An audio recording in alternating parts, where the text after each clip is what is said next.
Bueno, vamos a ir relacionando un poco lo que fueron viendo en el seminario pasado. Vamos a relacionar algunas cosas que venimos viendo en la materia en general, sobre todo farmacocinética y farmacodinámica. Pero después les queda un seminario más de antimicrobianos, ¿sí? Para completar, digamos, como el módulo, que ese me parece que se les va a subir virtual. Bien. O se los dan presencial y les suben dislipemia virtual. Sé que hay uno que va a ser grabado, digamos. Pero bien. ¿Se lee bien de ahí o está en foco? ¿Poco? ¿O está bien? Hay que... A ver. Vayan diciéndome, ¿eh?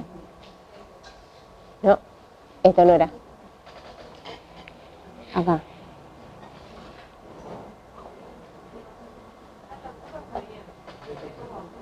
Es como que, claro, me falta un poco de energía. Ya está cansado fin de año. Bueno, les comento un poco lo que dicen. Una pena. Nada, quería por ahí remarcar que más allá de que por ahí antimicrobianos se sale un poco del esquema de terapéuticas razonadas que venimos trabajando en la materia, no implica que no haya que razonar a la hora de elegir el antimicrobiano que vamos a usar, ¿sí? Y hay un montón de criterios que tenemos que tener en cuenta y es súper importante. En primer lugar, como siempre, como ya veníamos manejando, la eficacia clínica que tenga el antibiótico. Si el antibiótico no me va a servir para una bacteria en particular y el paciente tiene esa bacteria, no va. Y en esto remarco que a veces se ve que hay diferencias entre los estudios que eran in vitro y lo que pasa in vivo, digamos, ¿sí? A veces una bacteria puede ser sensible en el laboratorio, cuando hacemos el antibiograma y demás, y en la clínica comportarse un poco distinto. Eso es algo que también tenemos que tener en cuenta.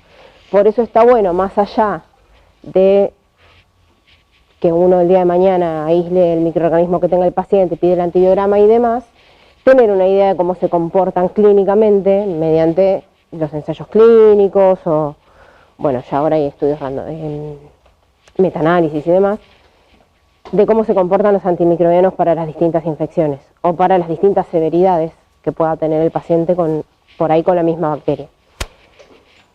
También tenemos que tener en cuenta, por supuesto, la seguridad, ¿no? Si tengo un fármaco que puede ayudarme con una determinada infección y es más seguro que otros, por supuesto que lo vamos a elegir. También el impacto ecológico, que esto por ahí es un parámetro un poco nuevo. Van a ir viendo que tenemos todo esto que ya han escuchado de la resistencia antimicrobiana, que se van seleccionando las bacterias más resistentes. Eso es cierto, lo vamos a ir viendo hoy durante la clase, entonces está bueno también, si tengo dos opciones, si tengo un antibiótico que me genere menos o que promueva menos la resistencia, hay algunos antimicrobianos que inducen por ahí la aparición o la generación de algunas enzimas que vamos a ir viendo hoy, sí, algunos mecanismos de resistencia de las bacterias. Y otros por ahí no tanto, entonces si puedo elegir, lo tengo que tener en cuenta también. Y también el impacto ecológico se refiere a, que lo vamos a ver hoy también, cómo nos relacionamos con el resto. ¿Sí? ¿Les suena el concepto de una salud y demás? ¿Lo han visto?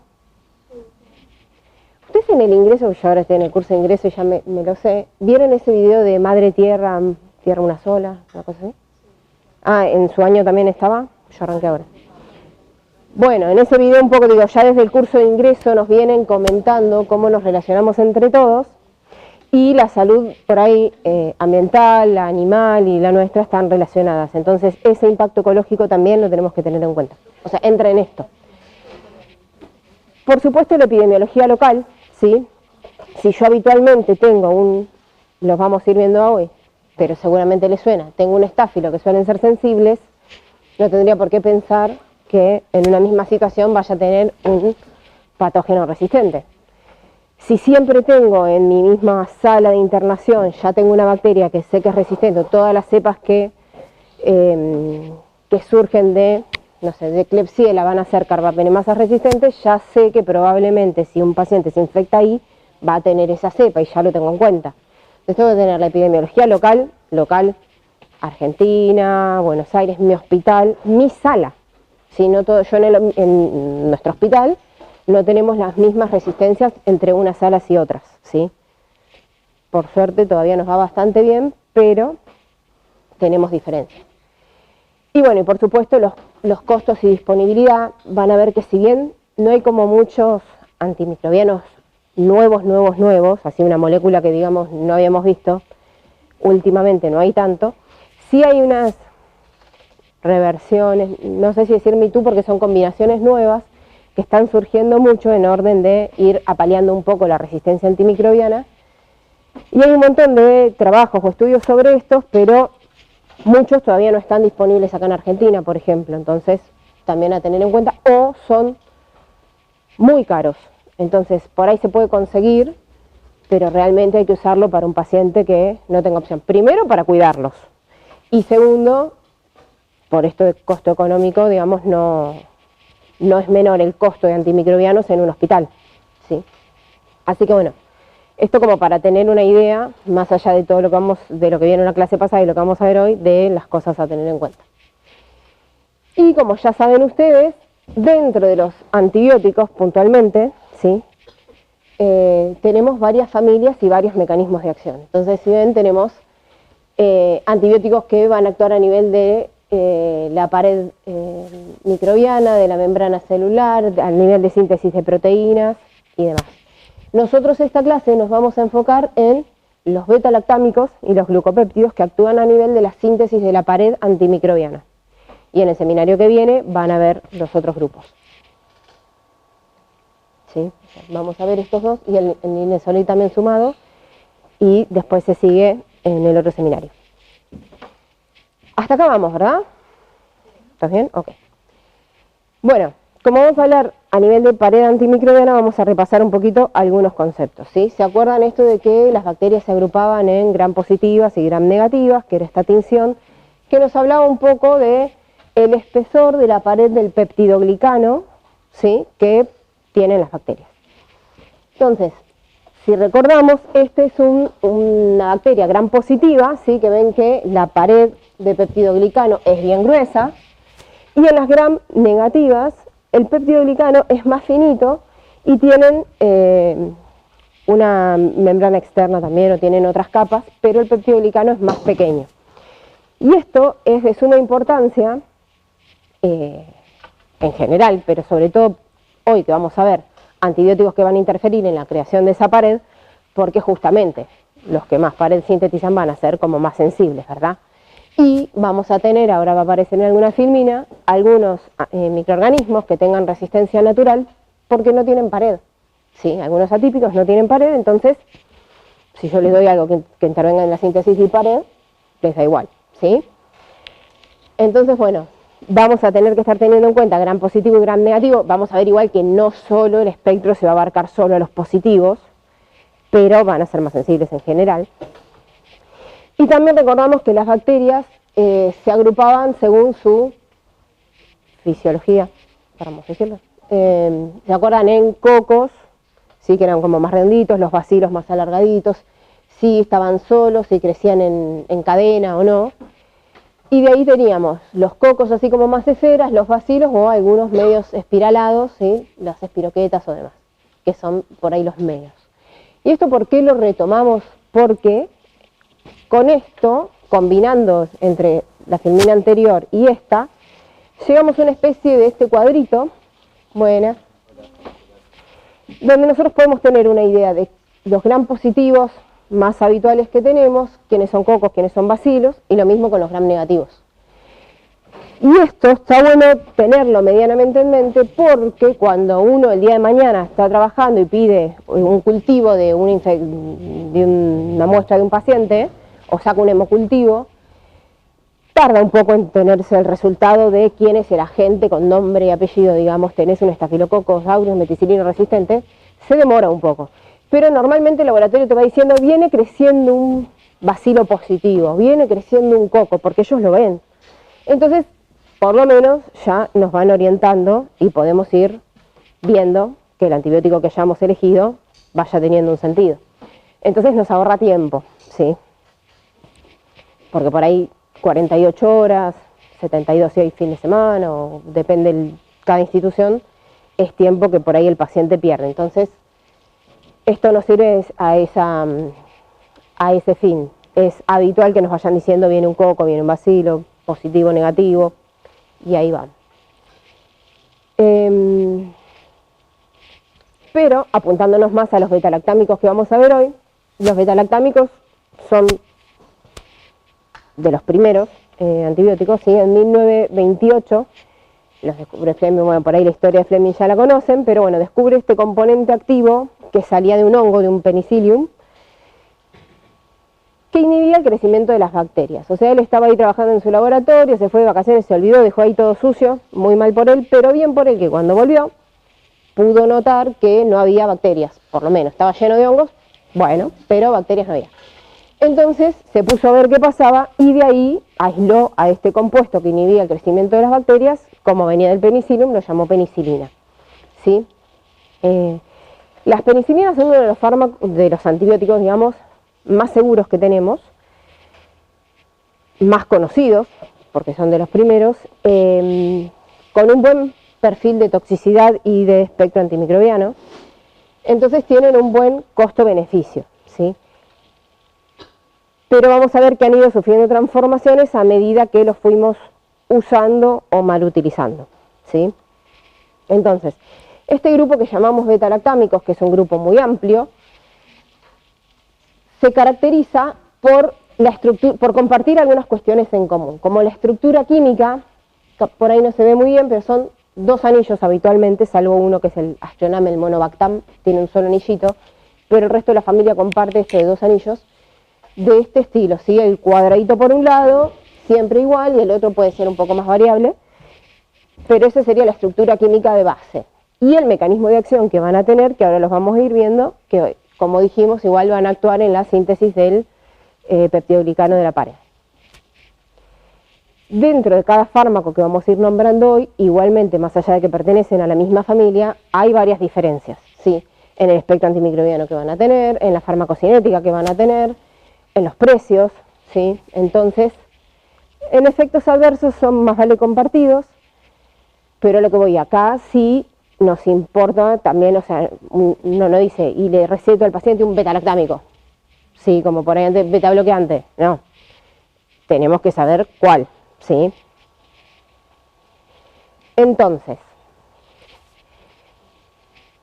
los betalactámicos en general, bueno, creo que después se los puse, pero están compuestos por un grupo de fármacos. Primero las penicilinas, como veníamos diciendo, las cefalosporinas y los carbapenemas y el monobactam que se las llama. Todos ellos están dentro del grupo de betalactámicos que vamos a desarrollar ahora y además dentro de lo que es la pared bacteriana van a actuar también los glicopéptidos, ¿sí? Como hoy, por ejemplo, la vancomicina, que por ahí es como el estandarte más famoso, ¿sí? Entonces con esto más o menos cubrimos lo que es síntesis de pared.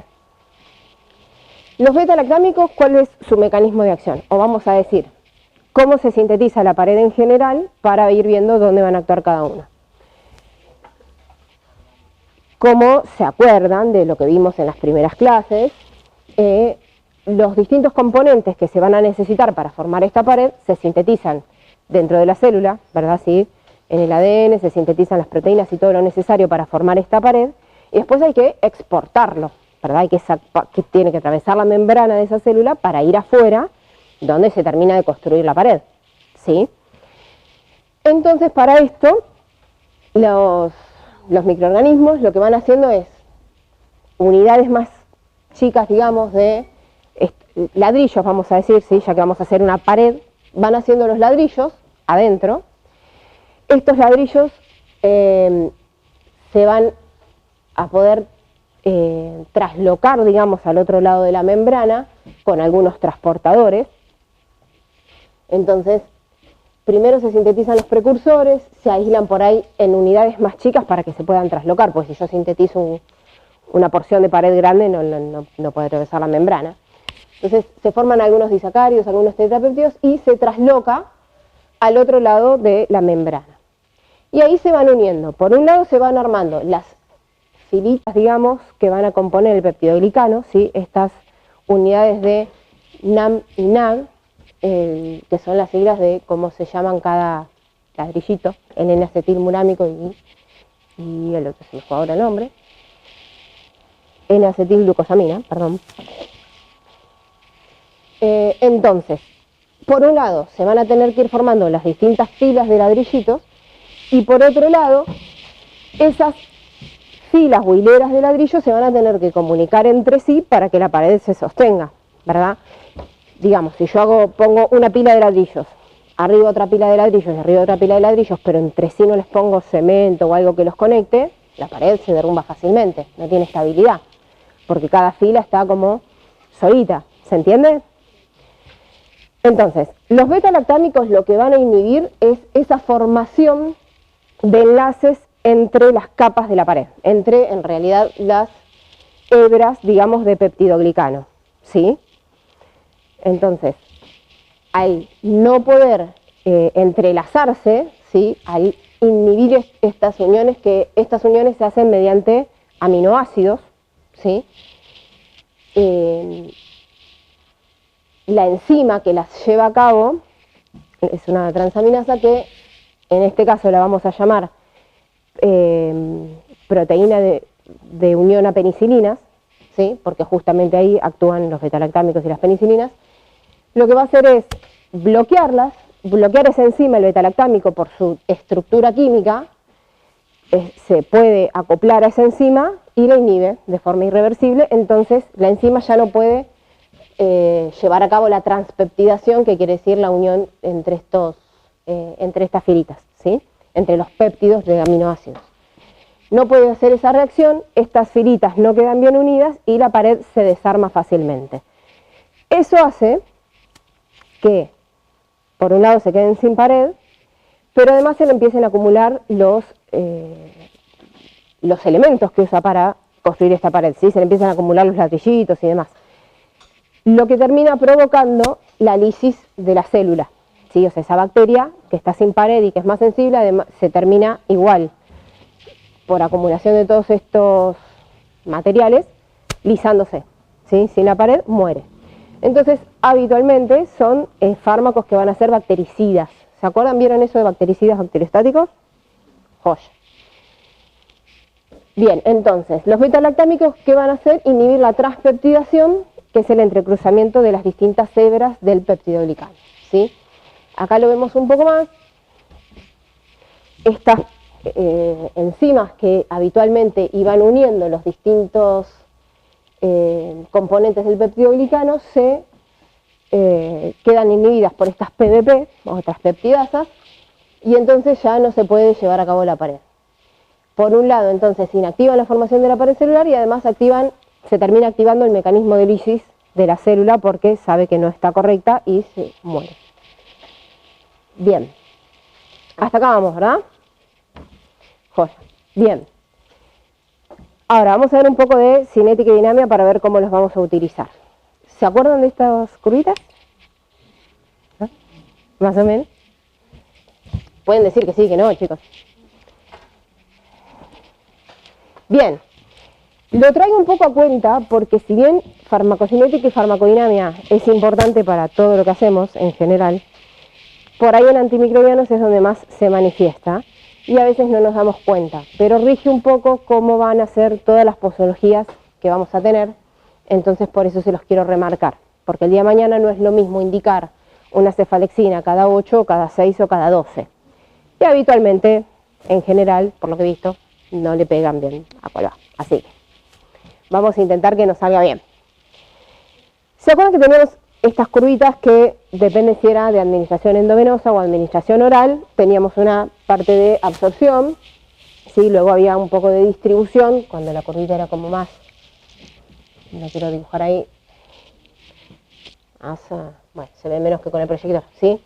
Había absorción, se distribuyó, si bien todos los procesos sucedían al mismo tiempo, acá primaba la distribución y luego la eliminación, ¿se acuerdan?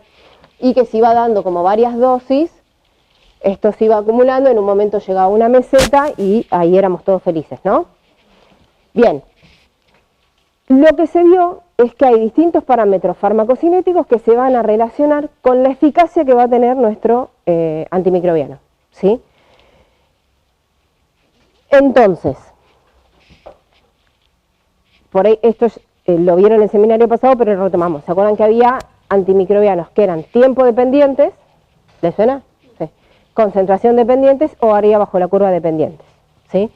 Entonces, en este caso los betalactámicos son tiempo dependientes. Cuanto más tiempo se pase por sobre la concentración inhibitoria mínima de la bacteria, más eficaz va a ser el tratamiento. ¿Sí?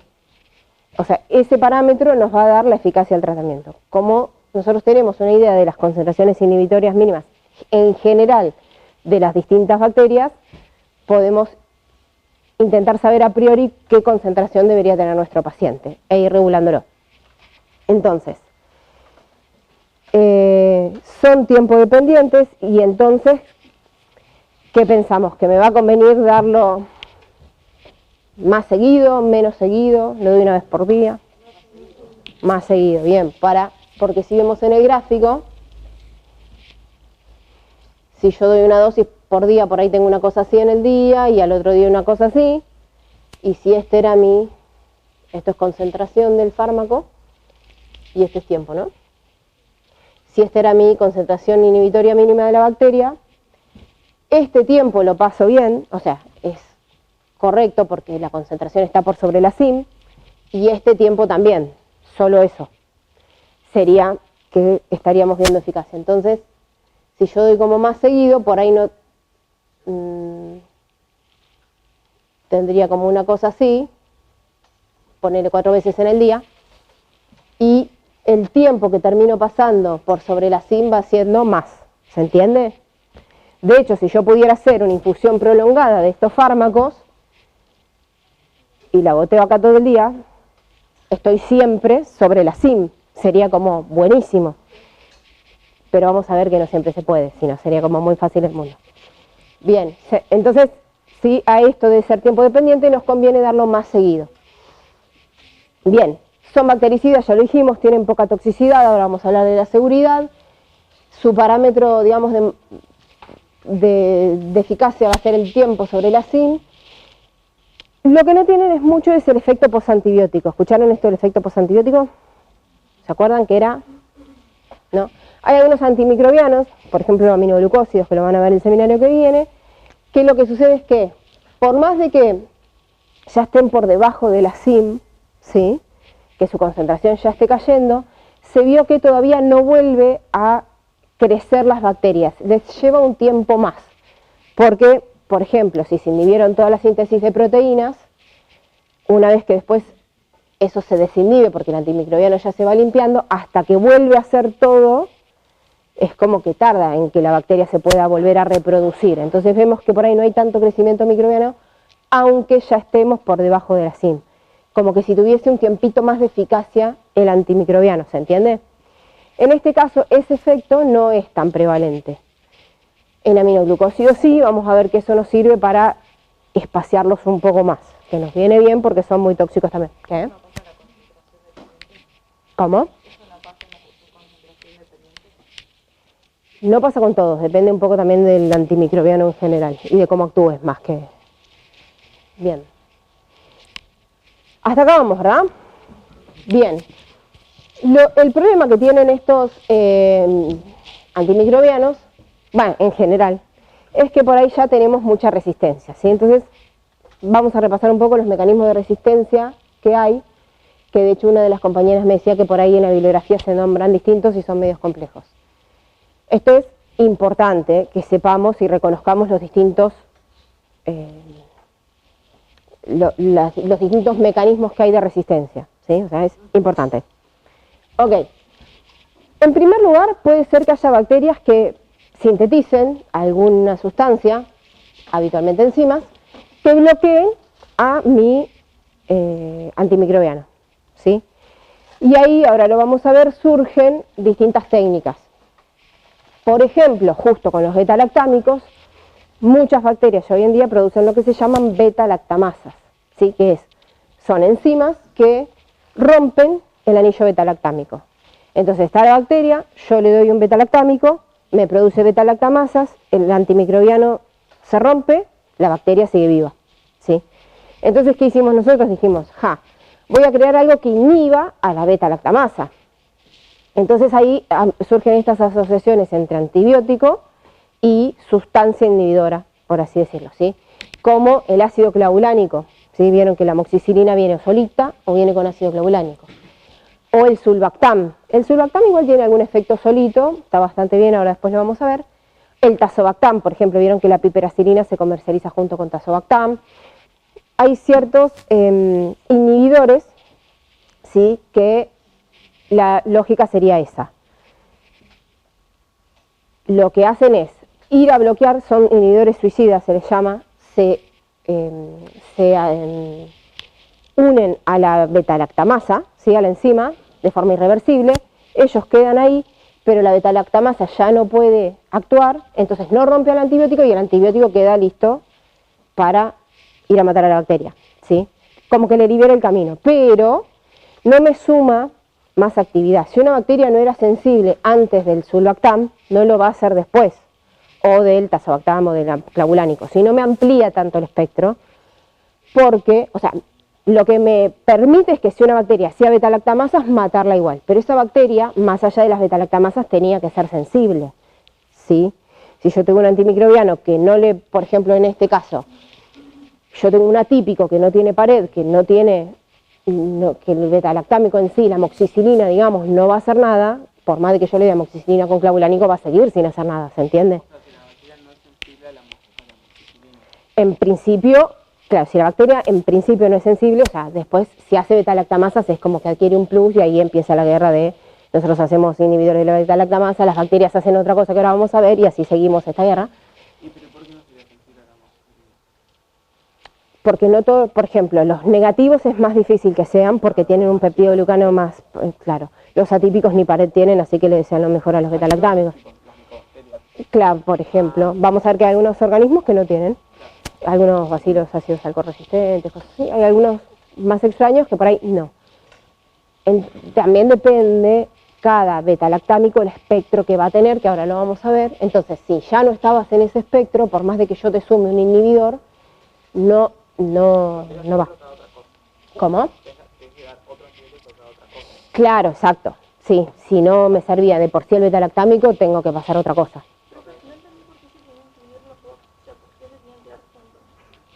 Porque en el caso de que una bacteria, por ejemplo, la Escherichia coli, vieron que la conocen, el Shu, ¿sí? Ok. La Escherichia coli habitualmente uno le daba un beta-lactámico y moría. Bien. ¿Qué hizo? Se hizo resistente. Vamos a ver que hay distintos mecanismos que tienen las bacterias. O sea, está, por un lado, la resistencia natural, que es decir, vos naturalmente no eras sensible al antimicrobiano, como esto de decir, tengo una pared más finita o no tengo pared, naturalmente no me hacía nada el antimicrobiano, o resistencias adquiridas, que quiere decir que las bacterias van sufriendo mutaciones que generan algún cambio, mutaciones genéticas, ¿no? A nivel del material genético, que generan un cambio en una proteína, en algún transportador, que hace que esa bacteria, que antes era sensible a ese antimicrobiano, ahora sea resistente, ¿sí? Entonces, uno tiene una infección con muchas bacterias.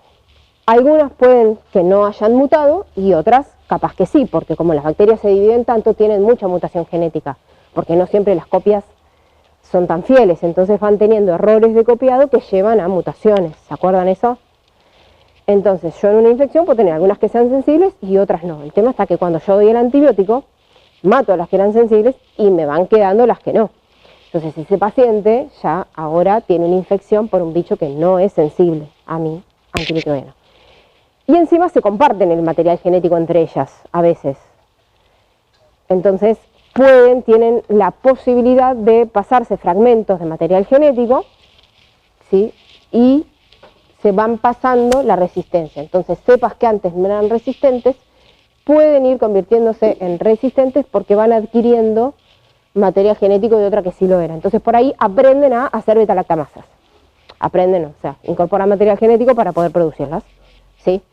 Entonces, si yo tengo esta bacteria que ahora puede hacer beta-lactamasas, y yo le doy la amoxicilina, por ejemplo, la beta-lactamasa mata la amoxicilina, la hidroliza al anillo beta-lactámico, y entonces ese beta-lactámico ya no me es eficaz y queda la bacteria viva.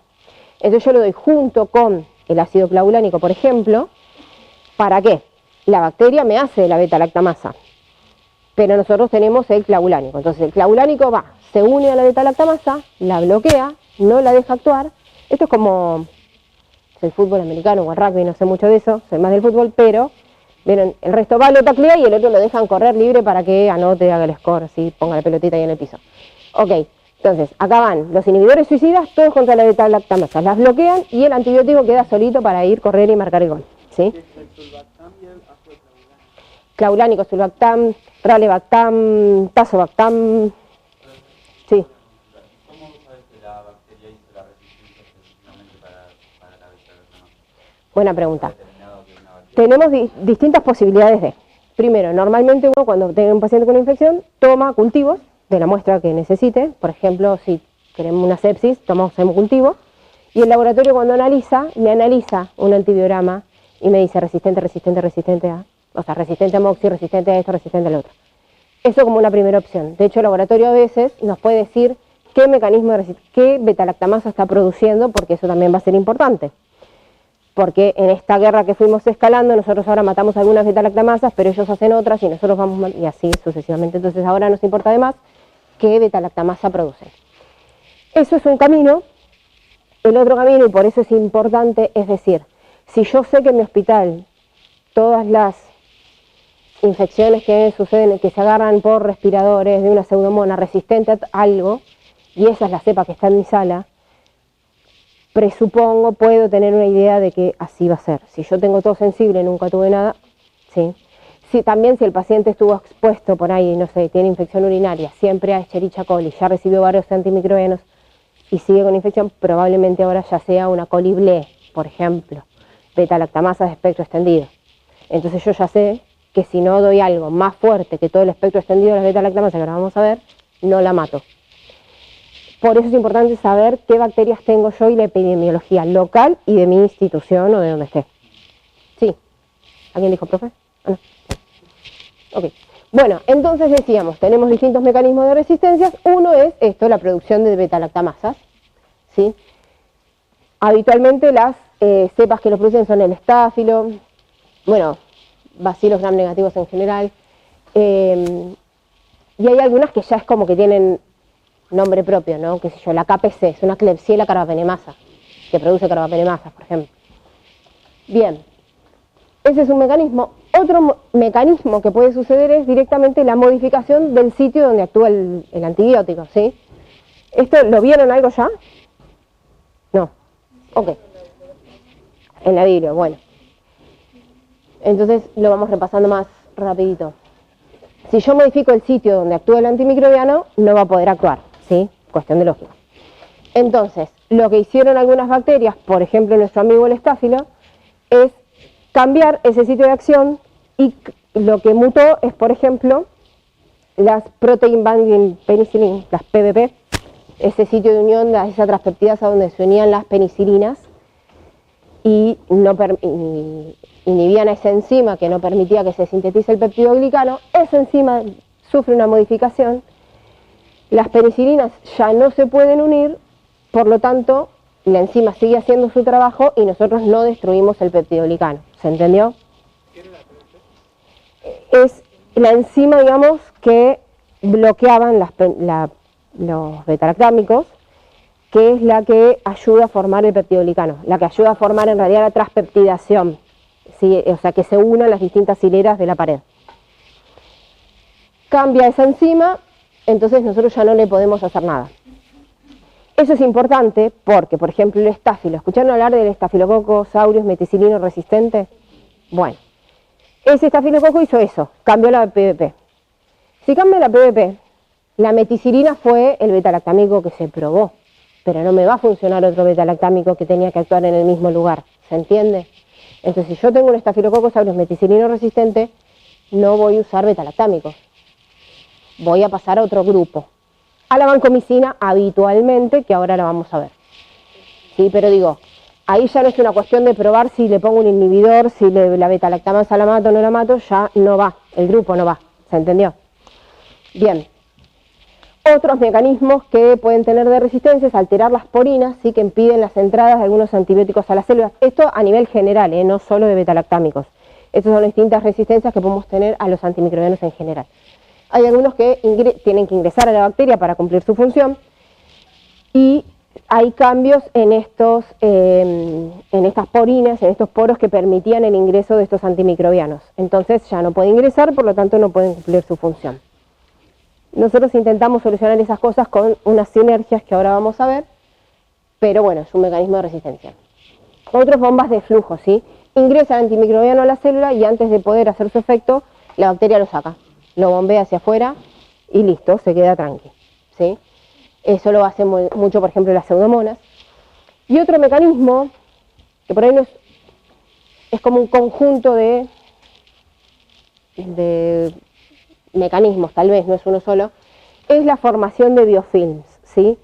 ¿Qué es esto? Que las bacterias generan un entorno que las protege, ¿sí? Se forma como un film, ¿vieron el papel film? Parecido. Pueden formar este film que las protege, así como si tuvieran, no sé, se esconden bajo una manta y a los antimicrobianos les cuesta más llegar.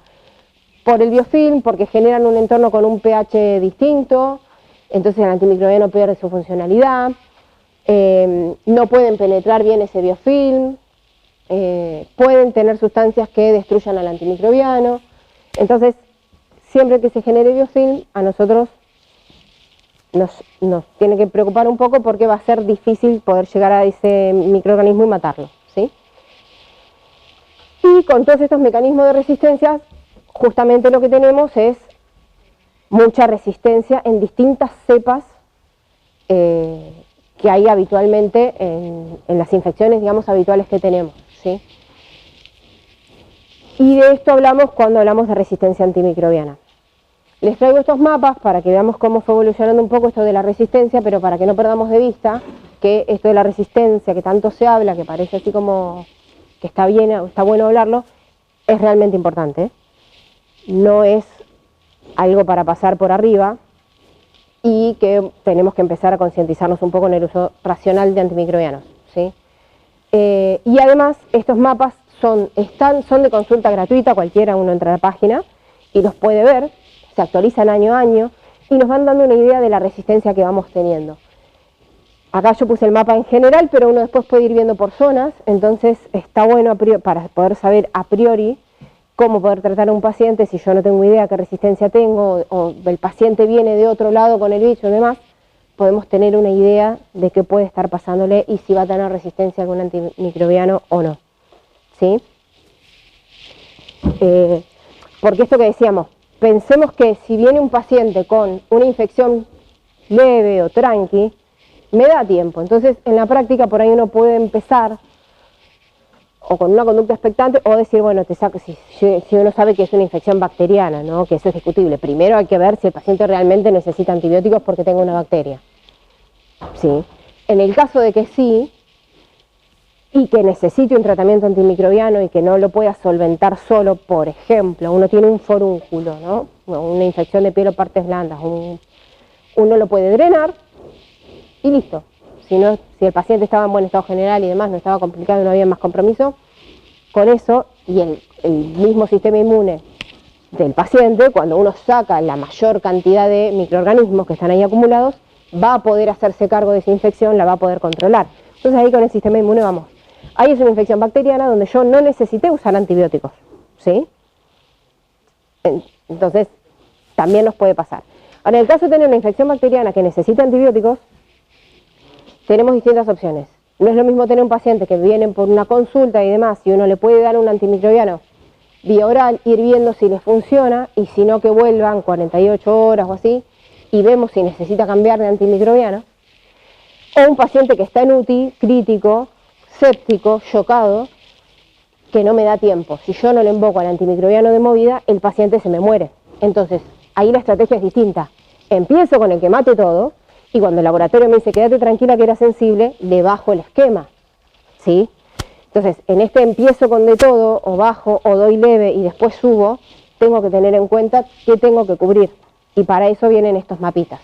Fíjense en que este es del 2019 y es para una Klebsiella pneumoniae, ¿sí? La conocen, productora de carbapenemas, que ahora vamos a ver quiénes son, pero son de los betalactámicos más fuertes que tenemos. Estos son cultivos en sangre, estos son cultivos en orina, y cuanto más fuerte el color, o sea, rojo, peor es la situación. 2019, ese era el mapa de Argentina. 2023, este es el mapa de Argentina. ¿Sí? Donde ya las carbapenemas, como el meropenem, pueden no servirnos. ¿Sí? ¿Por qué? Porque los usamos malísimo. Bien, entonces, vamos a ir viendo un poco cómo se compone este grupo de betalactámicos. En primer lugar dijimos que estaban las penicilinas, las que descubrió Fleming, penicilinas naturales, ¿sí? Con un espectro inicialmente, decimos inicialmente por esto de que después hay bacterias que se fueron haciendo resistentes, que inicialmente cubrían los cocos gram positivos, cocos gram negativos también, los bacilos gram positivos, ¿sí? O sea, los positivos es más fácil que los cubran por esto de que la pared es más espesa, algunas espiroquetas y algún bacilo gram negativo, por ahí también era sensible, y algún anaerobio, ¿sí? Y lo que decíamos hoy con el compañero, hay ciertas resistencias naturales como el micoplasma, ¿sí? Porque ni tiene pared celular, o las clamidias porque son microorganismos que se alojan adentro de nuestras propias células, entonces no llegan, ¿sí? No tienen. Bien. Lo que fuimos viendo es que se fueron limitando sus usos debido a las resistencias y nosotros fuimos haciendo ciertas modificaciones, haciendo que este grupo vaya teniendo como distintos primos, digamos, que lo componen. No quiero tapar para el... y entonces se fue como diversificando un poco. A las penicilinas normales se les van a sumar las aminopenicilinas y demás que vamos a ver. En una forma de estrategia se modificó químicamente y en otra estrategia lo que se hizo fue hacerle agregados para modificar su farmacocinética, justamente, ¿sí? Entonces, ¿no?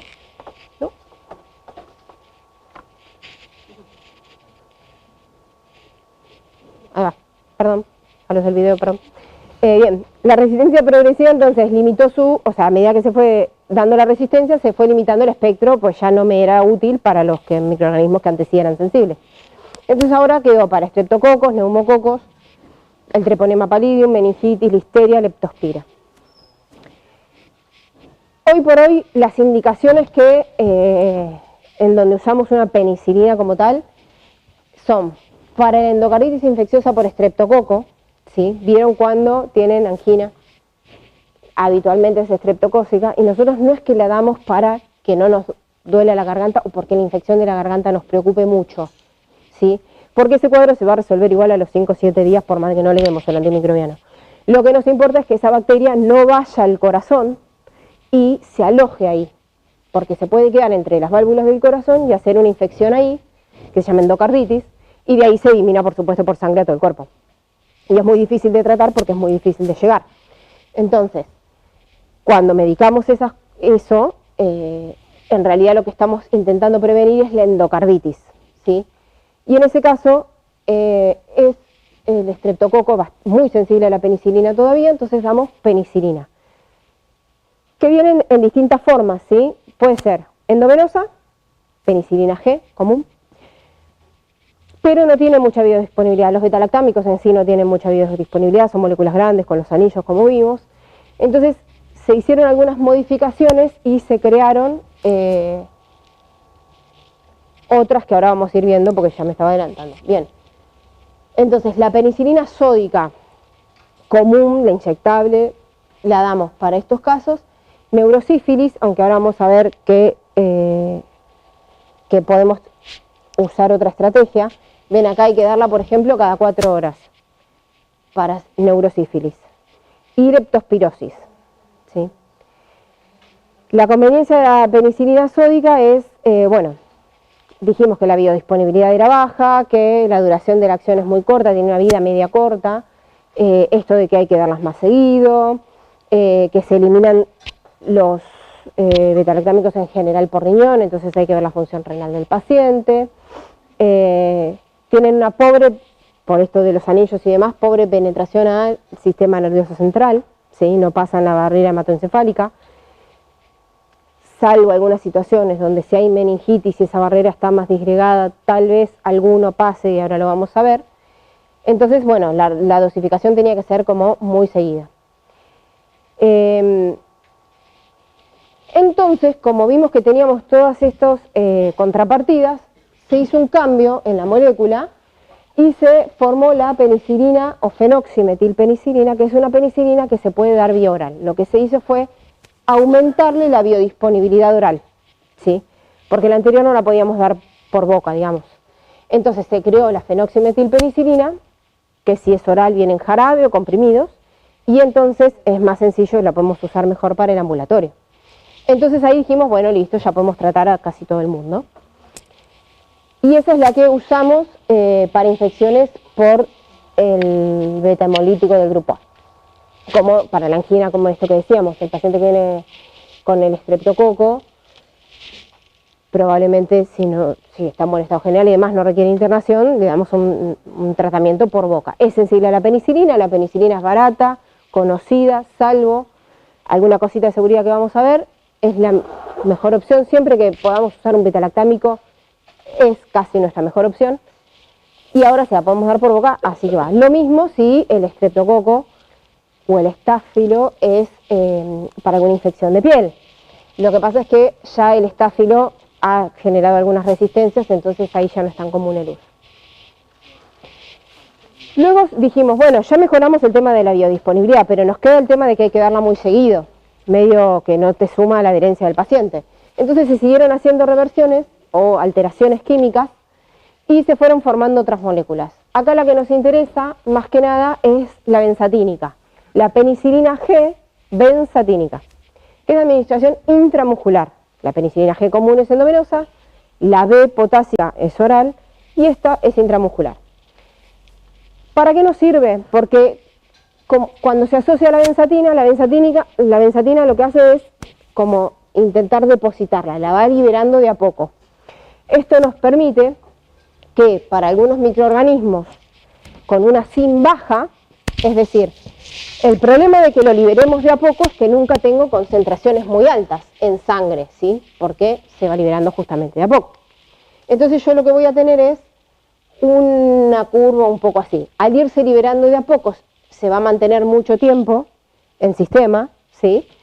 Pero la concentración nunca va a ser muy alta porque justamente va pasando un poquito de antibiótico a la sangre, ¿sí? Entonces, muchos antimicrobianos que tengan una SIM por acá, no me va a poder servir esto porque no voy a llegar nunca a estar por sobre la SIM. Pero algunos que tengan alguna SIM por acá, sí. Y me conviene porque yo doy una dosis y estoy mucho tiempo por sobre la SIM, ¿sí? Con una sola aplicación. Y esto nos sirve para la sífilis, ¿sí? El microorganismo que origina la sífilis es muy sensible a la penicilina, entonces tiene una SIM muy baja y por lo tanto con este sistema lo podemos controlar. Y nos permite una administración semanal. Actualmente se da habitualmente 3 dosis, una por semana durante 3 semanas. Ahora se está viendo que a veces con una sola dosis, inclusive que no se alcanza, tal vez está medio discutido eso, porque a veces es difícil que la gente vuelva, porque duele un poquito el pinchazo.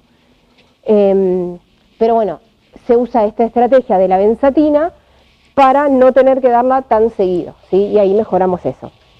Obviamente esto para una sífilis temprana, cuando ya teníamos neurosífilis en el sistema nervioso central, no voy a tener una concentración bajita con una benzatínica, por eso lo vimos en el esquema anterior. Bien, y puede ser una opción también para la faringitis o la erisipela. Bien, entonces de todos los beta-lactámicos que tenemos penicilinas, cefalosporinas, carbapenemasas y el monobactam, como dijimos hoy, estamos en la parte de penicilinas, fuimos haciendo distintos cambios para ir mejorando o disminuyendo en realidad la resistencia que nos tenían las bacterias. Y se diseñó, por ejemplo, la penicilina antiestafilocóxica, que era la meticilina, ¿sí? Aunque ahora ya sabemos que también hay estáfilos que resisten a la meticilina, porque nosotros hicimos esto, el estáfilo cambió la PVP y así. Al estáfilo sí. no le podés dar con la otra, con la de la transpeptidasa, o con 13 también es resistente. Es que en realidad los betalactámicos se inhiben la transpeptidasa. Si me modificó la PVP, Modificó la unión, claro. no me sirve ninguno. Eso es lo que se había intentado hacer. Se diseñó la meticilina, pero después el estáfilo cambió la PVP y ya no me sirve la meticilina. Por eso es meticilina resistente. Claro, el problema es que junto con la meticilina no me sirve ningún otro. Bien. Claro. Y así va como el crecimiento entre la guerra con las bacterias. Entonces decíamos, bueno, resistía las betalactamasas que hacía el estáfilo, por eso la diseñaron, aunque ahora hay estáfilos que son resistentes. Algunas no están disponibles en el país, pero digamos ya la meticilina quedó algo más como para uso de laboratorio, para diagnosticar si el estáfilo es sensible o no. No la usamos en la clínica, no recetamos meticilina, ¿sí? Bueno, y acá les remarco, ¿no? Cuando un estáfilo es meticilina resistente, no se considera el uso de ningún betalactámico, ¿sí? Bien. Luego están las aminopenicilinas, ¿sí? Que mantienen una actividad sobre estreptococos y neumococos y extienden un poco el espectro, cubren también, por este cambio químico que tuvieron, a los gram negativos, ¿sí?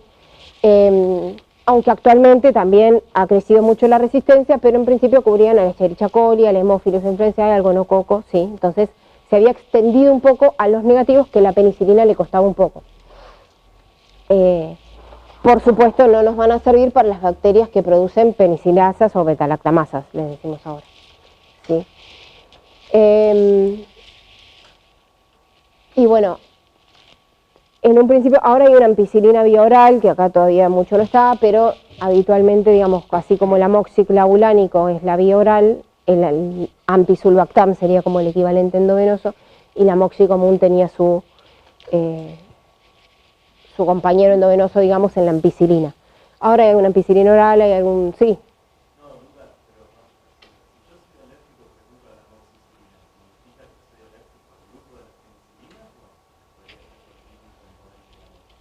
Puede significar un montón de cosas, ahora lo vamos a ver, pero sí, hay distintas estrategias para tratar eso. Ahora en seguridad lo vemos. Bien, entonces, una ampicilina que por ejemplo es endovenosa la puedo usar para una neumonía asociada a la comunidad en el hospital, una endocarditis, que sea por un enterococo, meningitis, ¿sí? O neumonías por listeria, porque dijimos que eran sensibles a las penicilinas, a la leptospirosis también, y por ahí en pacientes que no requieran internación, en la moxi también, para una sinusitis infectada, una otitis, la faringitis, neumonía que no requiere internación, una infección de tracto urinario que sea sensible, porque el Escherichia al principio dijimos que era sensible. Entonces, si el Escherichia no es BLE, no produce muchas betalactamasas de espectro extendido, podría usar esto, que de hecho en principio se usaba para infección urinaria. Bueno, eso ahora no. Bien. Y nos quedan algunos grupos más como las piperacilinas, ¿sí? El grupo de penicilinas antiseudomonas como piperacilina, y no me quedaría con esa porque el resto no está disponible, no las usamos mucho en la práctica clínica. Lo importante acá es la piper, que viene ya acá en Argentina disponible junto con el tazobactam, un inhibidor de estos inhibidores suicidas. Entonces siempre viene asociada, no se dispone de piper, existe pero no se usa. Suman actividad contra la pseudomonas aeruginosa, aunque vamos a ver que hay otras alternativas contra pseudomonas, porque se diseñaron para eso, ¿no? Son penicilinas antiseudomónicas. Los cambios químicos apuntaron a que incluyera este bicho dentro del espectro. Y bueno, por supuesto siguen incorporando al neumococo, al enterococo, a algunos anaerobios que estaban, a la Neisseria, a la Moraxella, al Haemophilus y a las enterobacterias, ¿sí? Entonces, los usos hoy por hoy, se usa en hospital la piperacilina, es de uso endovenoso, y de hecho va a ser de un grupo más reservado, intentamos no darla a cualquiera que se cruza por la esquina. Lo dejamos, es el primer uso, la primera opción que tenemos para la neutropenia febril, para alguna neumonía severa, porque tiene muy buena cobertura y muy buena llegada. Infecciones intraabdominales, porque nos incluyen algunos gram negativos. Infecciones del tracto urinario complicadas, que de hecho requieran internación y medicación endovenosa. Y pancreatitis agudas, ¿sí? O sea, la PIPER es bastante, ahora vamos a ir viendo que igual todas tienen alguna contrapartida. Por ejemplo, piperacilina promueve mucho la selección o la aparición de más beta-lactamasas, ¿sí? Entonces, por eso intentamos cuidarla, porque incentiva mucho la producción de beta-lactamasas. Bien, y después, como decíamos hoy, las penicilinas que vienen asociados a nuestros inhibidores suicidas o señuelos, como el clavulánico, el tazobactam y el sulbactam. El sulbactam probó tener una actividad antibiótica solito, no es habitual, esto se está viendo en estudios ahora, y esto ¿por qué lo marco? Porque no es que uno, o sea, si yo doy tazobactam solo me va a servir, o avibactam, o clavulánico, o algún inhibidor suicida, porque no es antibiótico per se, no mata a la bacteria, simplemente inhibe a la beta-lactamasa. Pero si yo lo doy solito, la beta-lactamasa puede estar inhibida muy bien, pero nadie va a ir a matar a la bacteria, ¿se entiende? Entonces, por eso es que no tiene sentido, eso es importante tenerlo en cuenta.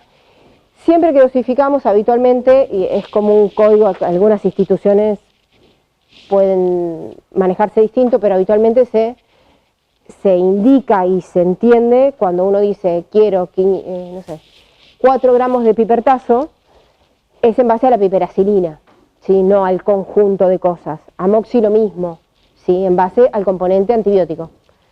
Bien, el sulbactam, como les digo, ahora se vio y se está usando para unas bacterias muy resistentes que está viendo, a dosis muy altas solo se vio que tiene actividad. Acá todavía no lo tenemos solito, una lástima porque no podemos contrarrestar algunas bacterias todavía. Bien, ¿qué me pasé? Bien, ahora vamos al grupo de las cefalosporinas, que son otro grupo que están dentro de los beta-lactámicos, ¿sí? Y también tienen varias generaciones, porque las fuimos reversionando a medida que se iba generando resistencia. Esto es más fácil porque se llaman de primera a quinta generación, vamos. Bien, las cefalosporinas.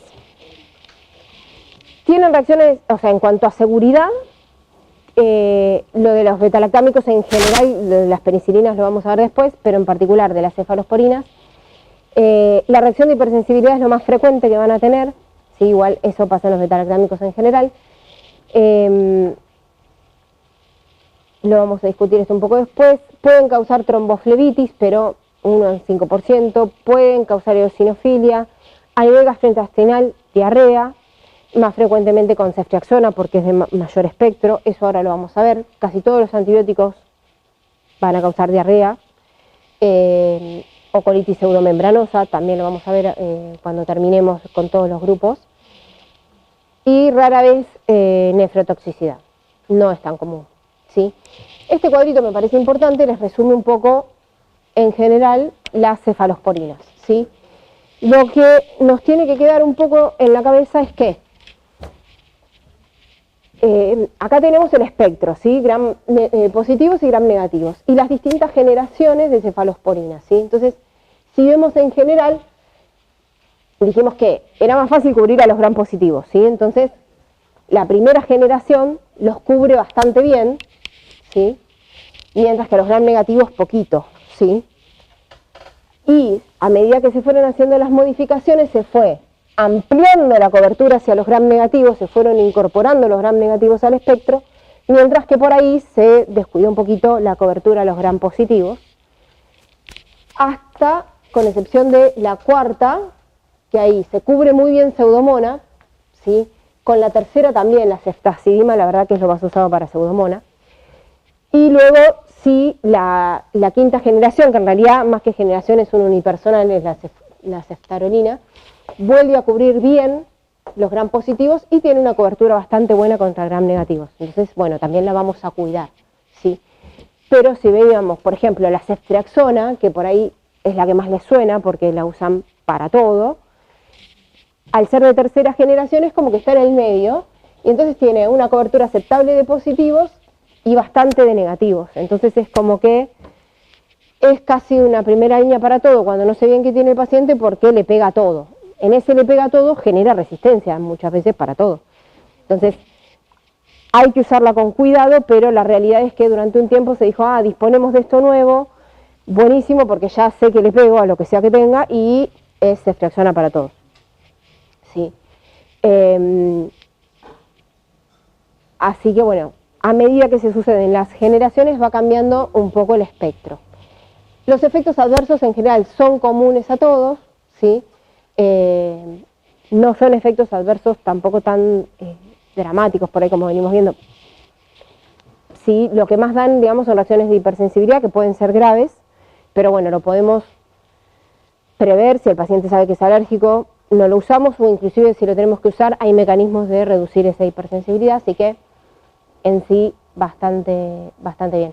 Lo que es importante es eso, si yo tengo una infección que con una primera generación ya lo cubro, la idea sería no usar de generaciones más nuevas, digamos, para eso. Si yo, digamos, tengo un Staphylococcus aureus meticilino sensible, ahí en positivo la cefalexina, la cefazolina, la cefalotina, todo primera generación, le pega y le pega muy bien.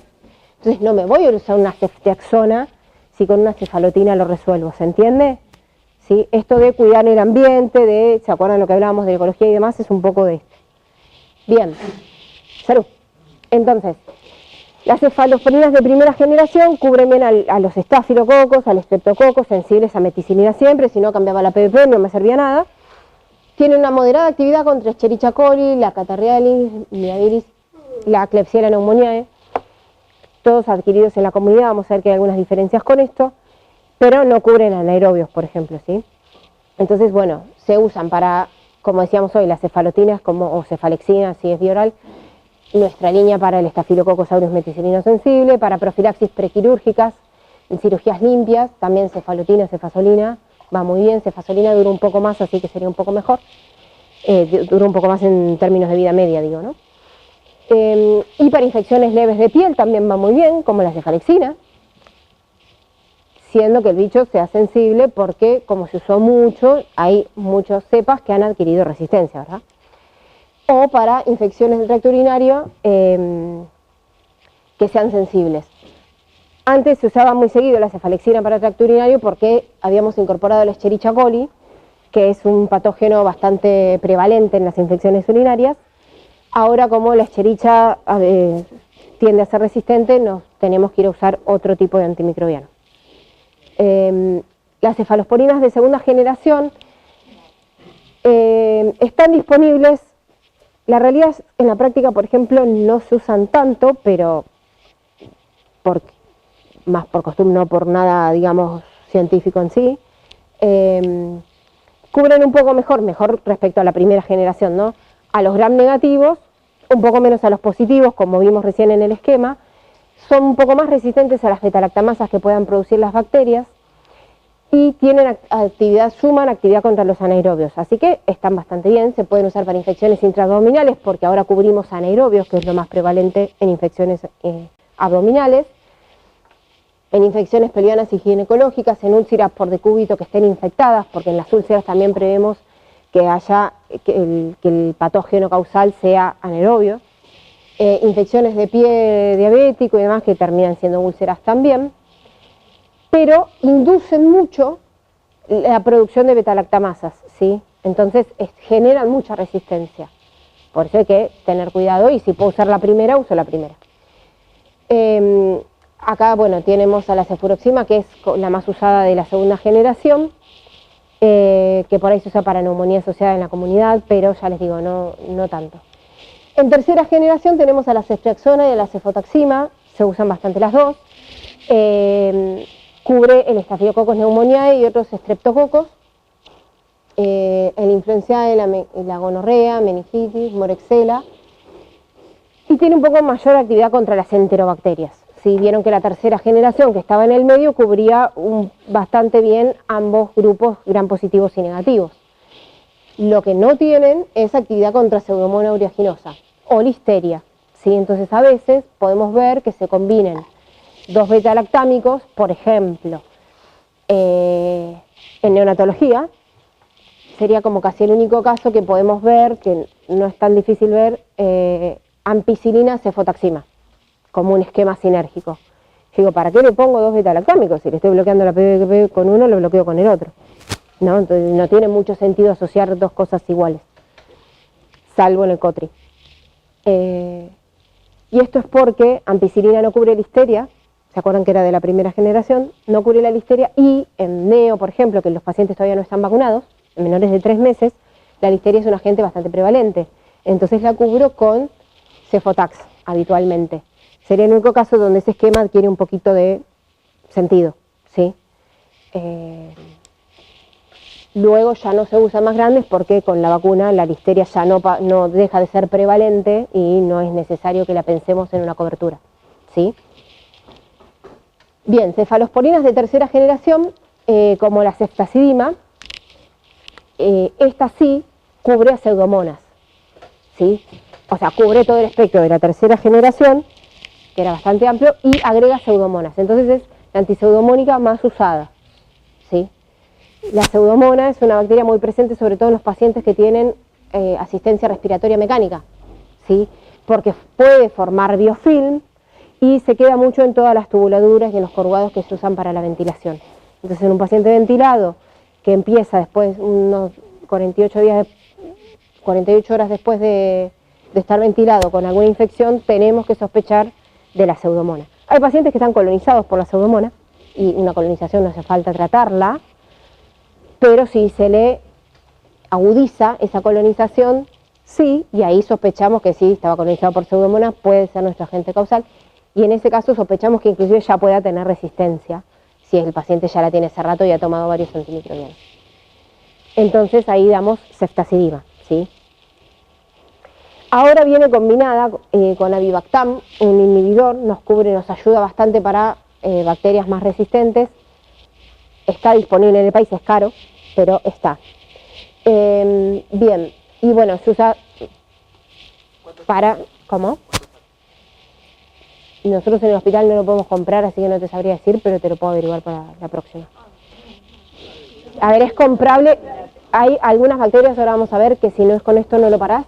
Entonces a nivel de muerte del paciente se compra, pero no es para usarlo todo el tiempo. Y además para tampoco seguir generando resistencia, ¿no? Pero sí, no es barato.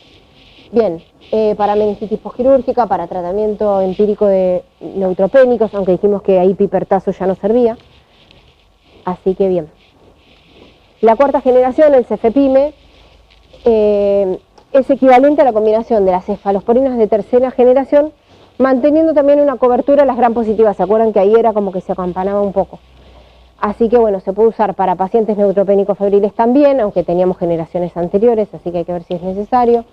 Meningitis, neumonías intrahospitalarias, que son en teoría más graves, infecciones graves por pseudomonas o infecciones por bacilos gram negativos productoras de BLE, de beta-lactamasas de espectro extendido, que ahora lo vamos a ver.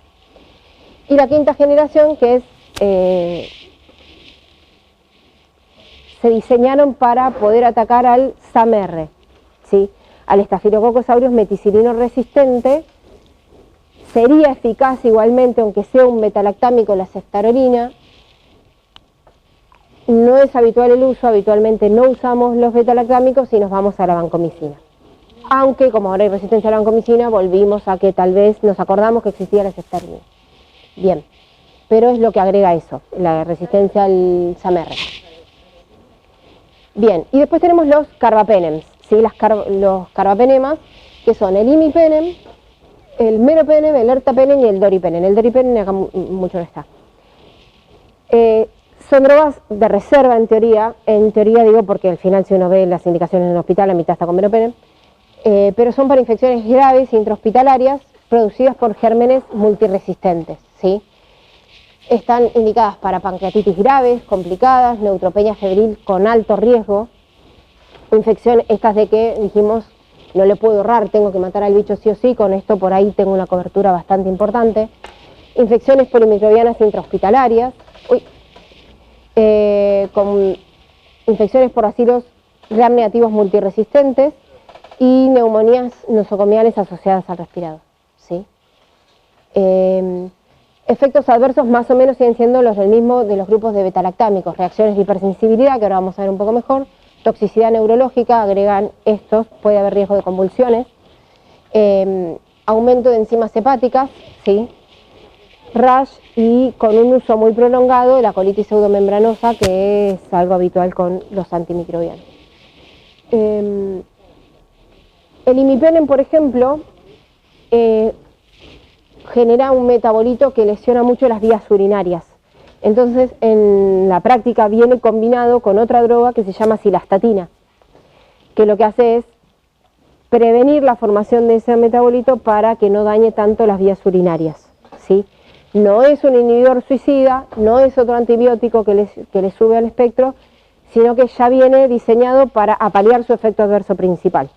Entonces el imipenem viene ya con cilastatina. Bien. Bueno, el espectro es bastante amplio, ¿sí? Betalactámicos, son los betalactámicos de mayor espectro, cubren estreptococos, el estáfilo, anaerobios, gram negativos, incluyendo los productores de betalactamasas de espectro extendido, aunque también ahora hay otras que le ganan, Pseudomonas, Acinetobacter, y tienen una moderada actividad para el enterococo, o sea que bastante bien. Pero se vio que, por supuesto, hay una creciente resistencia por las carbapenemasas. ¿Se acuerdan el mapa que les mostré hoy? Era una Klebsiella carbapenemasa resistente, una KPC.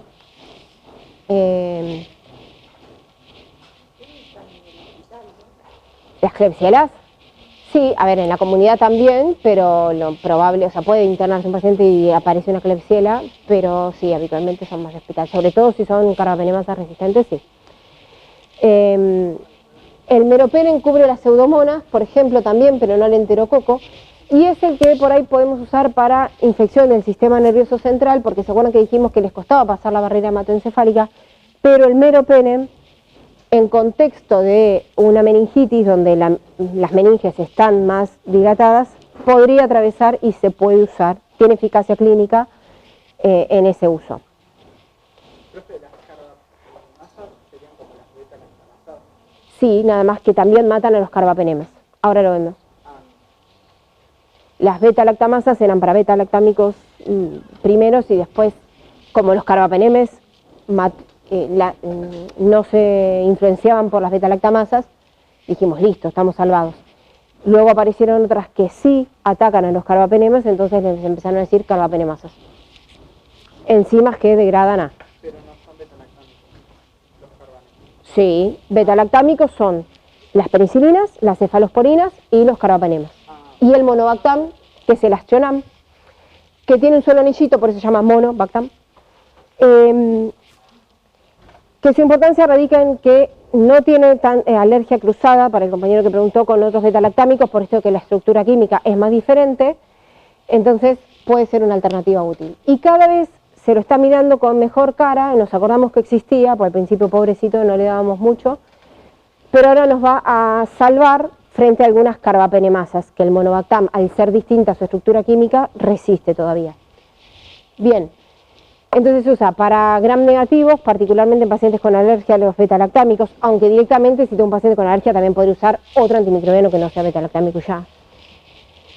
Para pseudomonas multiresistentes, para infecciones por metalobetalactamasas, que ahora las vamos a ver, y para por ahí en fibroquísticos. Bien, entonces vamos a ir a lo que es seguridad y un poco de esto de las betalactamasas.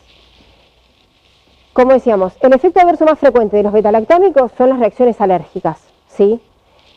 La prevalencia es del 1 al 10%, o sea, bastante, pero tampoco todo el mundo.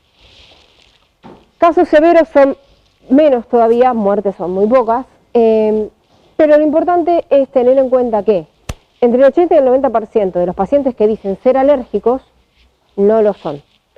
Porque por ahí un día le dieron una amoxicilina y se brotó, pero se brotó por otra cosa y ya está, le queda que es alérgico a la amoxicilina. O tal vez, no sé, ya tenía una patología que le vaya a causar un rayo o algo así, se confunde.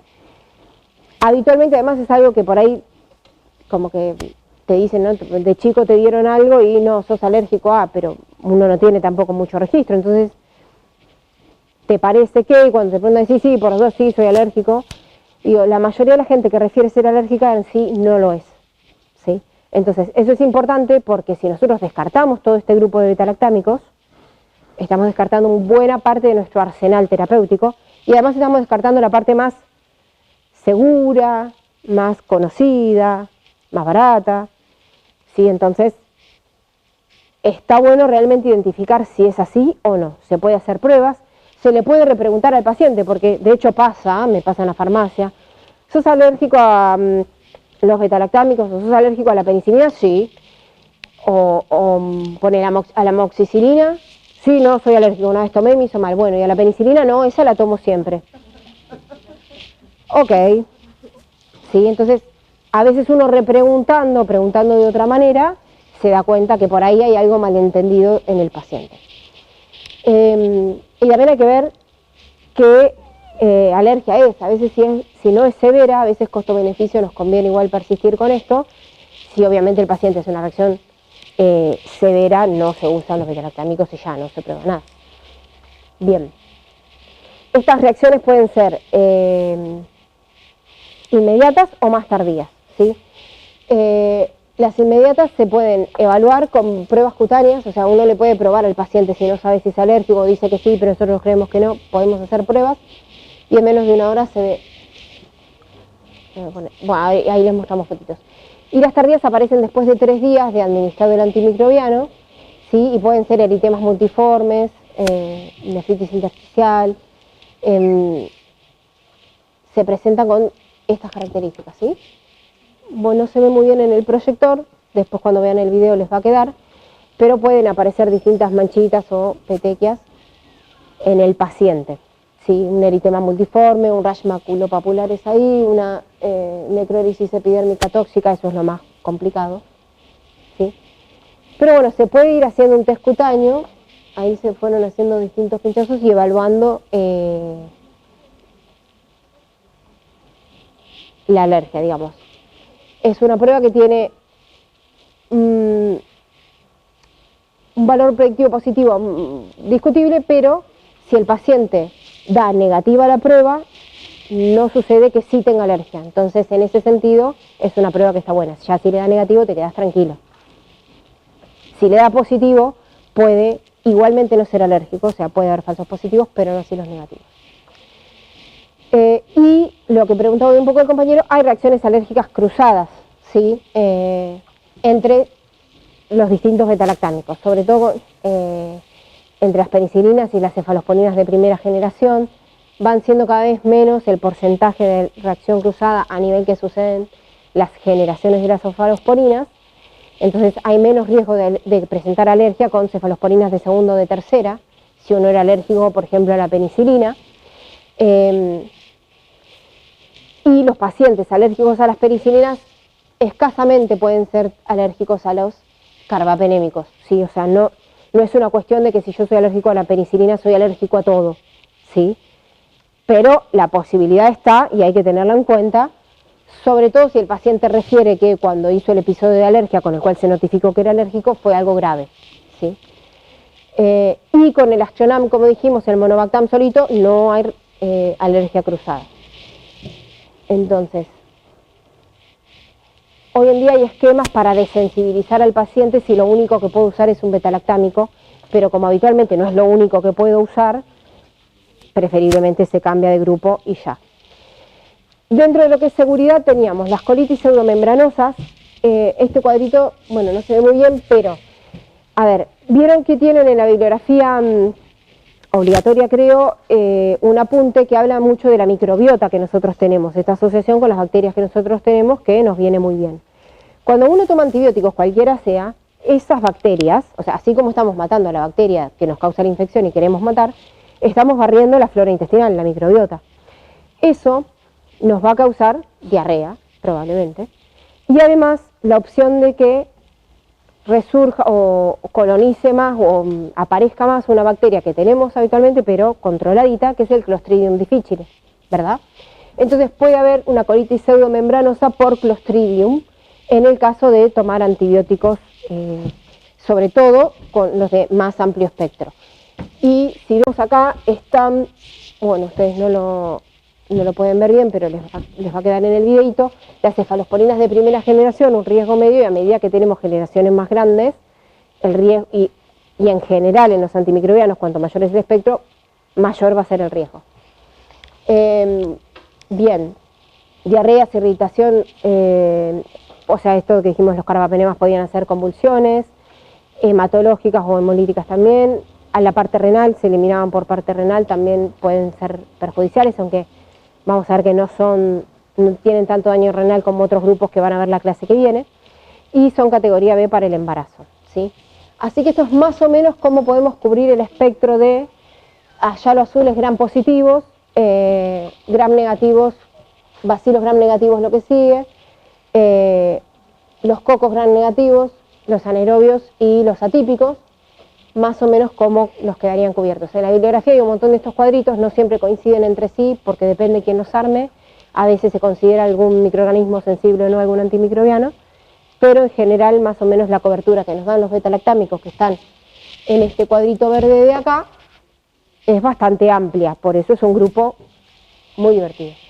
Y esto que decíamos un poco hoy de la farmacocinética y farmacodinamia, fíjense en lo que decíamos hoy. Se pueden probar distintas estrategias, ¿verdad? Primero uno podría decir, bueno, ¿qué pasa si doy más dosis de un antimicrobiano? Llego como más arriba en mi curva y por lo tanto cuando baje tengo más tiempito que estoy por sobre la CIM. Sería una estrategia, pero tampoco puedo aumentar mucho la dosis porque voy a tener efectos adversos. Entonces otra estrategia que se pensó fue decir, lo doy en infusión prolongada. En vez de darlo en una toma o en un push o en 10 minutos, media hora, por ejemplo, el meropenem lo puedo dar en media hora, no pasa nada, pero también lo puedo infundir en 3 horas. Y eso hace que entonces la curva, no sé si la ven bien ustedes, pero en vez de ser así con un pico más agudo, tengo un pico un poco más, en vez de ser algo así más agudo, si yo la infundo en tiempo, sea más así. Simplemente en vez de poniendo la misma cantidad de antimicrobiano, pero en vez de en media hora lo goteo en 3 horas. Me queda una curva más así porque no es tan abrupto el pico, no lo estoy dando todo junto. Y fíjense en que ya mejoro el tiempo que estoy por sobre la CIM. Con una cuestión de indicar el tiempo y cómo el enfermero programa la bomba, estamos ayudando. Y bueno, acá tienen distintos casos de lo mismo. Que sería más o menos esto, ¿sí? Uno da una dosis más aguda, el tiempo que se pasa por sobre la CIM es menor. Y si uno da más dosis o más repartido, inclusive llegando a la situación de goteo continuo, estoy siempre por sobre la CIM.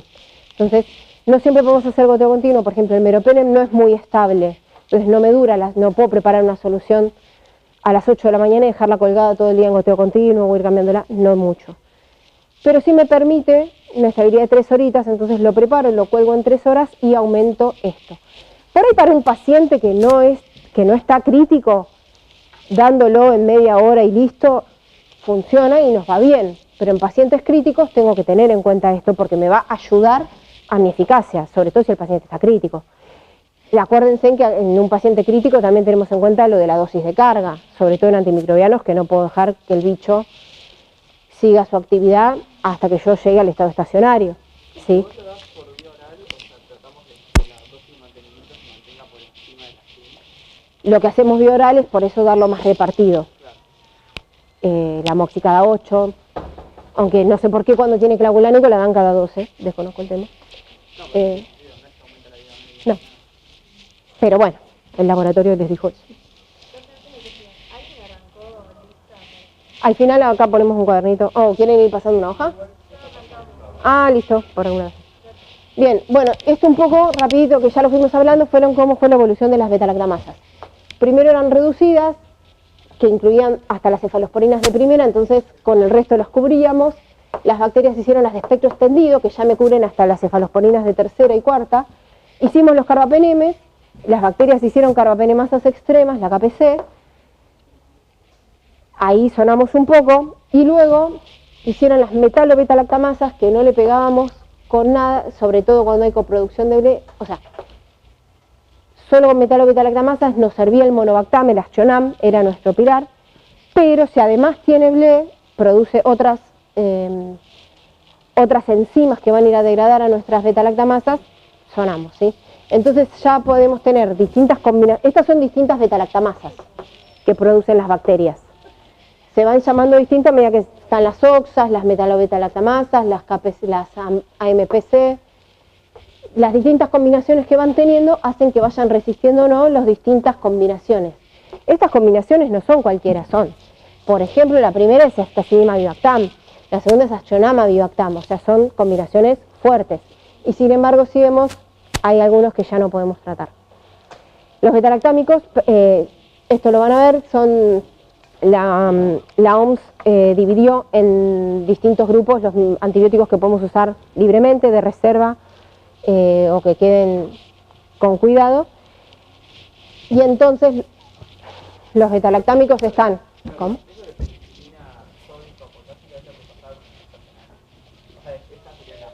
No, en realidad acá lo que cambia es que la potásica es la B, que es la de Bioral, que se hizo potásica porque quedaba mejor la química, digamos. Acá sí lo que cambia es la Bioral, sí, el potasio ahí no es que suma. Bien, y vamos un poquito con la banco, ¿sí? Que dijimos. Lo que va a hacer la vancomicina es también interferir en la síntesis de parión, nada más que entre la fila de los ladrillitos, en vez de entre fila y fila la unión, entre los ladrillitos que están en la misma fila, ¿sí? En la parte de la elongación del polímero que forma el peptidoglicano, ¿sí? Hay varios glucopéptidos, el más importante que tenemos es la vancomicina. Hay algunos nuevos que todavía no están disponibles acá, que son de acciones más largas, pero como vemos son todas moléculas enormes, ¿sí? Entonces, la vancomicina va a tener un espectro bastante amplio, ¿sí? Contra los gram positivos, el estafilococo, el estreptococo, el enterococo, el neumococo, algunos anaerobios gram positivos como el Clostridium, pero no posee actividad contra los gram negativos, ¿sí? Porque por el tamaño que tienen no pasan por la membrana externa de los gram negativos. Lo que tiene de bueno es que sí nos cubre al Staphylococcus aureus meticilino resistente, porque como no corta a nivel de la PVP, sí nos sirve en esa situación. Y si yo tengo una infección de varias bacterias, por ahí la puedo combinar con otro antimicrobiano que sí incorpore a los gram negativos en su espectro, y entonces cubro bastante bien todo, ¿sí? El tema está que hay algunas cepas que son ya también resistentes a la vancomicina, sobre todo el enterococo vancomicina resistente, se llama ahora, el EBR, que se vio que la SIM de la vancomicina en general va aumentando, entonces o vamos haciendo esto de infusiones continuas y demás para ganarle esa SIM aumentada, o tenemos que rotar de antimicrobiano porque ya algunos microorganismos tienen SIM intermedias que si no le aplico bien a la vancomicina no los llegó a cubrir. Bien, es área bajo la curva dependiente, o sea que tiene un poco en cuenta cuánto tiempo paso por arriba de la SIM y a qué cantidad también estoy. Y como que el área bajo la curva incorporaría ambas cosas, y es todo el área. Bien, la vancomicina lo que tiene es muchos antimicrobianos, es que se usa bastante en pacientes críticos, ¿sí? por el espectro que tiene. Pero los pacientes críticos, como vimos al principio, tienen una cinética y una anemia bastante alterada, ¿sí? ¿Se acuerdan que ya de por sí, por ser crítico, tenemos el volumen de distribución alterado? Entonces,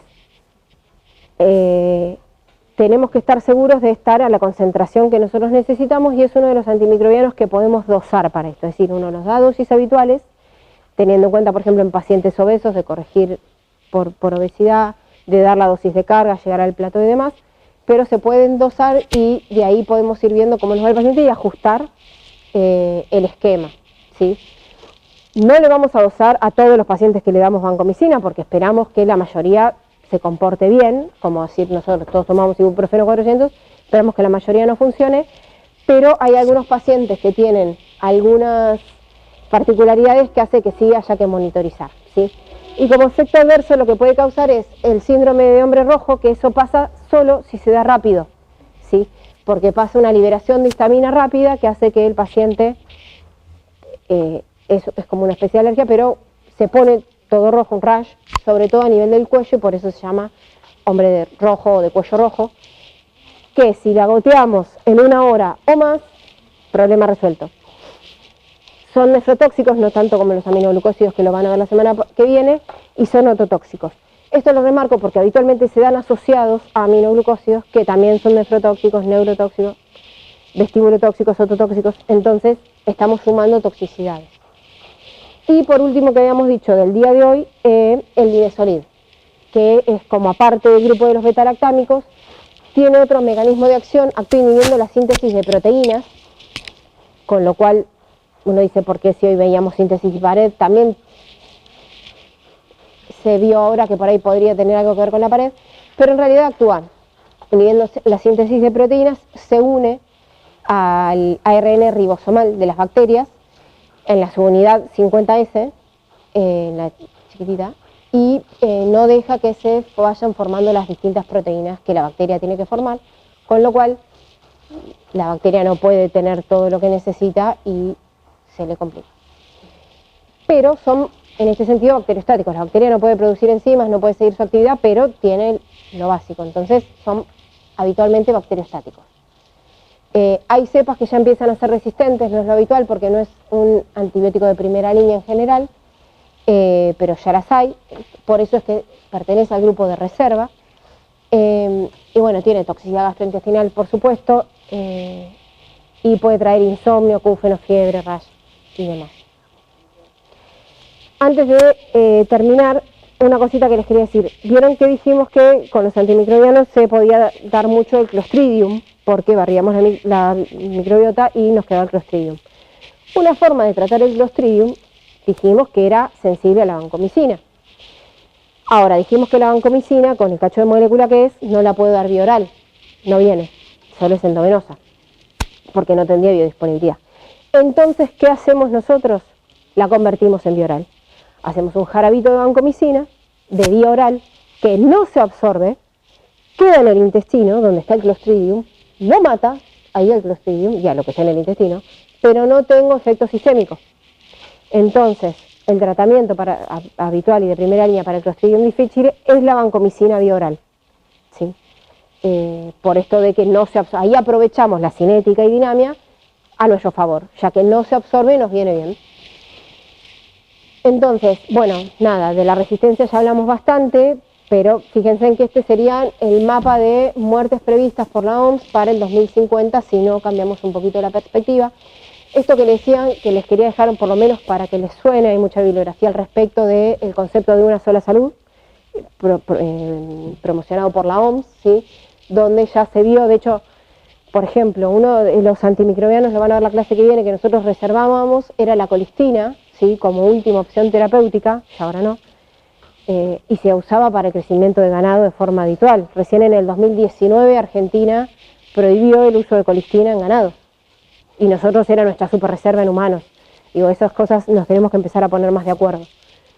Porque además, todo lo que nosotros descartamos, uno toma un antimicrobiano, lo elimina. O sea, va a las aguas, a las heces, el que sobra lo tiran. Hay gente que descarta los medicamentos en general en el inodoro. Todo termina en las aguas y termina afectando, por ejemplo, los pescados y demás. Nos vuelve a nosotros, se va generando resistencia así también. Estamos todos relacionados. Y por otro lado, este concepto, que ya no es nuevo, pero a veces pareciera que sí, que es un movimiento, surgió ahora, que se llama Shorter is Better, o corto es mejor, donde se pusieron a analizar los distintos tratamientos antimicrobianos, dándolos menos días, eran igual o menos eficaces que dándolos más días, ¿sí? Es decir, antes uno tenía una celulitis y te mandaban 10 días de tratamiento y se vio que con 5 días tal vez estábamos bien. Entonces, y lo único que hacíamos al aumentar los días de tratamiento era generar más resistencia o mayores efectos adversos en los pacientes. Entonces se empezó a comparar y vemos que en muchos tratamientos la eficacia de tratamientos más cortos fue igual a tratamientos más largos. ¿Sí?